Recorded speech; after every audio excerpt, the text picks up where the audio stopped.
एक ऐसा बंदा जिसकी तालीम भी कहा जाता है इतनी ज़्यादा नहीं थी, सिर्फ उसको पर्दा गिराने और उठाने का काम जो है वो सौंपा गया किसी भी थिएटर के अंदर, और वो उससे इतनी ज़्यादा इंस्पिरेशन ले ले कि वो एक फिलोसफिकल जो है वो डायलॉग्स तख्लीक कर सके, और फिलोसफिकल जो है वो कैरेक्टर्स उसके अंदर इंडल्ज करके एक अच्छी और प्रॉपर स्टोरी हमारे सामने लेके आए। यही वजह है कि शकूक व शुबहात कम होने की बजाय बढ़ते जा रहे हैं, कि क्योंकि बज़ाहिर ये लगता है कि ये मुमकिन नहीं है। किसी भी राइटर की शख्सियत इतनी मशकूक नहीं है जितनी विलियम शेक्सपियर की है। अस्सलाम वालेकुम, अब आप कैसे हैं? आप उम्मीद करता हूँ खैरियत से होंगे। फ़िक्र व फ़लसफ़ा के नए प्रोग्राम के साथ आपकी खिदमत में हाज़िर, और हमने एक नया सिलसिला शुरू किया है। उसमें हम मुख्तलिफ़ जो ऑथर्स हैं, राइटर्स हैं, उनकी शख्सियत को और उनकी जो तख्लीक़ात हैं, उनको डिस्कस करेंगे। तो सबसे पहले इस सिलसिले की जो हमारे जो है प्रोफ़ेसर डॉक्टर मोहम्मद जवाद साहब ने जो चूज़ किया है वो है शेक्सपियर। हम पहले शेक्सपियर की शख्सियत का अहाता करेंगे, और इससे अगले प्रोग्राम्स के अंदर हम उसकी जो मुख्तलिफ़ तख्लीक़ात हैं जो ड्रामास की सूरत में है, जिसमें फ़नी काम भी है और ट्रेजेडीज़ भी हैं, वो हम डिस्कस करेंगे। आइए मिलते हैं। सर कैसे हैं? मैं बिल्कुल ठीक हूँ, शुक्रिया जी बहुत। सर, इस नए सेटअप में आपको खुशामदीद। बहुत शुक्रिया, बड़ा खूबसूरत है जी, और इम्प्रूविंग और इम्प्रूव्ड। बहरहाल कोशिश यही है कि हमारी ज़्यादा से ज़्यादा यहाँ पे हम नॉलेज जितना हो सकता है आपकी वसातत से दोस्तों के साथ डिलीवर कर सके फ़लसफ़े के मुतालिक। तो सर, हमें ज़रा थोड़ा-सा इसके ऊपर रोशनी डालिएगा कि जो शेक्सपियर की जो ज़ात है, उसकी शख्सियत है, जो हमारे सामने मुख्तलिफ़ नावलों की सूरत में मौजूद है, तो वो हकीकत में कैसी है आपके नज़रिए? नजम साहब शेक्सपियर ने प्लेज लिखे, हुँ, ड्रामे लिखे, और शायर भी था वो, और जी, सोनेट भी लिखी। ठीक है। और प्लेस भी दो तरह के हैं, जैसे कि आपको मालूम है कि मज़ाहिया भी हैं और हुँ, ट्रेजिक भी हैं, बिल्कुल ट्रेजिडीज़ ठीक भी है। हैं। मगर ये है कि उसकी जो मेरा कम से कम ये ख़्याल है कि जो हकीकी अज़मत है, उसके जो अलमिया हुँ, ड्रामे हैं उनसे वो स्टम आउट करती है। हुँ, Macbeth, Hamlet, Othello, King Lear, Romeo and Juliet. तो ये यूँ लगता है कि बिल्कुल इंसान की जो बातिन में उतर जाता है, उसके दुख, दर्द, हुँ, उसकी उसकी एक्सटेसी, उसका। तो आपका सवाल असल में ये था कि उसकी शख्सियत के बारे में। हुँ, उसकी शख्सियत, अजीब-सी बात है कि 2025 तक एक मिस्ट्री बनी हुई है, और उसकी वजह मैं बयान कर देता हूँ कि जिस शेक्सपियर की फ़ोटो हम आमतौर पे देखते हैं, अगर हुँ, हम गूगल पे भी जाएँ तो वो आती है, और उसके हवाले से उसके जो हालात ज़िंदगी हैं, तो बहुत सारे लोगों का ये ख़्याल है कि ये हालात ज़िंदगी उस शख्स के नहीं हो सकते जिसने मैकबेथ और हैमलेट लिखा है। सही। इन शकूक को और हवा मिली कि जब फ्रॉइड जैसा नफ्सियातदान और टॉइनबी जैसा जो हिस्टोरियन है, उसने भी इसमें कहा कि नहीं, ये सादा सा आदमी इस तरह के प्लेस नहीं लिख सकता, क्योंकि प्लेस के बातन से जो आदमी निकलता है वो बड़ा फलसफियाना है। वो हुँ, मौत के बारे में बहुत सोचता है, ज़िंदगी के बारे में बहुत सोचता हुँ, है, इंसान की तन्हाई के बारे में, इंसान की निजात के बारे में। तो उनको लगता था कि ये वो वाला शेक्सपियर नहीं है। तो ये अजीब सी बात है कि मेरा ख्याल है कि किसी भी राइटर की शख्सियत इतनी मशकूक नहीं है जितनी विलियम शेक्सपियर की है। तो आपके कहने का मतलब ये है कि जो शेक्सपियर के ऊपर ये भी शक दायर होता है कि शायद ये प्लेज़ उसने नहीं लिखे। दो नाम आते हैं, वैसे तो 5-7 नाम हैं, दो अच्छा। मुझे इस वक्त याद है। बाद लोगों का ख्याल है कि ये फ्रांसिस बेकन ने लिखे हैं, हुँ, बाद लोगों का ख्याल है कि क्रिस्टोफर मार्लो ने लिखे हैं। हुँ, और इस तरह की बातें होती जा रही थी, मगर ये दोनों जो मैं दो नाम ले रहा हूँ ये 20वीं सदी के हैं, ठीक यानी है। Sigmund Freud of psychology and Toynbee of हुँ, फिलोसॉफिकल हिस्ट्री। तो दोनों, एक तो अंग्रेज़ है, ज़ाहिर है प्योर इंग्लिश है, टॉइनबी ये जर्मन है, ऑस्ट्रियन है। इनकी राय के बाद ये मज़ीद एक ये मसला आज तक हल नहीं हुआ हुँ, कि मगर मतन महफूज है। हुँ, तो ये भी शुक्र है कि मज़ाहिया ड्रामे हों, चाहे अलमिया हो, और हुँ, चाहे उसकी शायरी हो, वो महफूज है। महफूज नहीं रहा, तो वो शख्स और उसके आपबीती और उसका हालात ज़िंदगी जिसने ये लिखा। नहीं, ये हम जो पढ़ रहे होते हैं, या हम हैमलेट में पढ़ा है या मैकबेथ के अंदर पढ़ी हैं ये चीज़ें, जो हम क्या एक ऐसा बंदा जिसकी तालीम भी कहा जाता है इतनी ज़्यादा नहीं थी, सिर्फ उसको पर्दा गिराने और उठाने का काम जो है वो सौंपा गया किसी भी थिएटर के अंदर, और वो उससे इतनी ज़्यादा इंस्पिरेशन ले ले कि वो एक फिलोसफिकल जो है वो डायलॉग्स तख्लीक कर सके, और फिलोसफिकल जो है वो कैरेक्टर्स उसके अंदर इंडल्ज करके एक अच्छी और प्रॉपर स्टोरी हमारे सामने लेके आए। तो क्या ये मुमकिन है कि एक बंदा जो है बगैर पढ़े और इतना बड़ा मैं ज़ाती तौर पे समझता हूँ कि शेक्सपियर के अंदर बड़ी वो फलसफियाना चीज़ें हैं उसके नॉवेल्स जी के अंदर है। नजम साहब, ये यही वजह है कि शकूक व शुबहात कम होने की बजाय बढ़ते जा रहे हैं, कि क्योंकि बज़ाहिर ये लगता है कि ये मुमकिन नहीं है। मैं हुँ, इसकी एक मिसाल दे लेते, हैमलेट का सारा प्ले है हुँ, कि एक हीरो, ट्रेजिक हीरो, तो उसके बाप को उसके चचा ने जहर दे के कत्ल कर दिया है और उसकी माँ से शादी कर ली है। सही।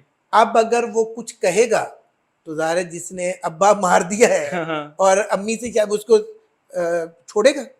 और अगर वो उस पर रिएक्ट नहीं करता हुँ, तो ये उसकी मर्दानगी के खिलाफ है, उसकी शख्सियत के खिलाफ है। अब वो लाइन जहन में लाइए कि टू बी और not to be, hmm, that is the question, is the question या that is the question. Hmm, तो अब बाद लोगों को जिंदगी किस कदर मुश्किल शराइत पे मिलती है, ये है हुँ, ना जी। हो हुँ, सकता है आपके साथ ऐसा ना हुआ हो, मेरे साथ ऐसा ना हुआ हो, मगर यह है कि बाद लोगों के लिए जिंदा रहना ही बजाते खुद एक बहुत बड़ा जिहाद होता है। बिल्कुल ऐसे ही है। उसको लेके शेक्सपियर ने जिस तरह डायलॉग लिखी है, और ख़ासतौर पे जब वो इंतहाई टेंशन में ये कहता है कि अगर मैं, वो बुल्ले शाह का शेर यहाँ बिल्कुल सही आता है हुँ, हैमलेट पे, कि सच कमाते पांबड़ मचदा है, हुँ, झूठ आखियां कुछ नहीं हो बचता। वाह!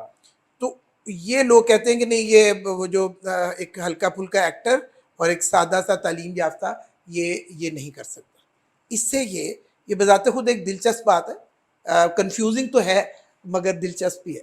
चलें हम फ़र्ज़ करते हैं, फ़र्ज़ क्या सारी दुनिया फ़र्ज़ कर चुकी है कि जब मंसूब उसके नाम से हैं तो हम आगे बढ़ते हैं एक कदम।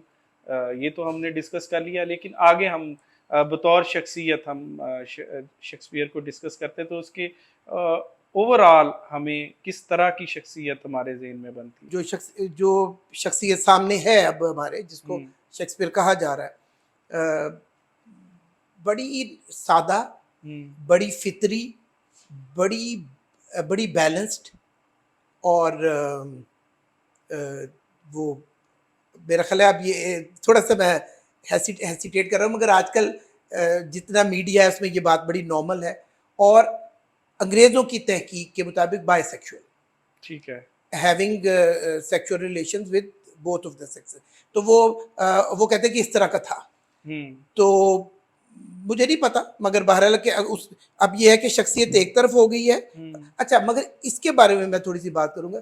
शेक्सपियर के बारे में बहुत सारे लोग कहते हैं कि ही वॉज ए बाइसेक्सुअल।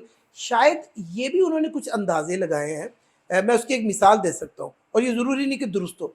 यानी मैकबेथ में एक किरदार है लेडी मैकबेथ, जी बिल्कुल। जो असल में कत्ल करवा रही हाँ है। जी, बिल्कुल ऐसे ही। बादशाह तो आ गया घर में, अब उसने चरब ज़बानी करके, तो क्योंकि खंजर तो उसने नहीं ना मारना, हुँ, उसने उसके कान इतने भरे हैं कि उसने जाके खंजर।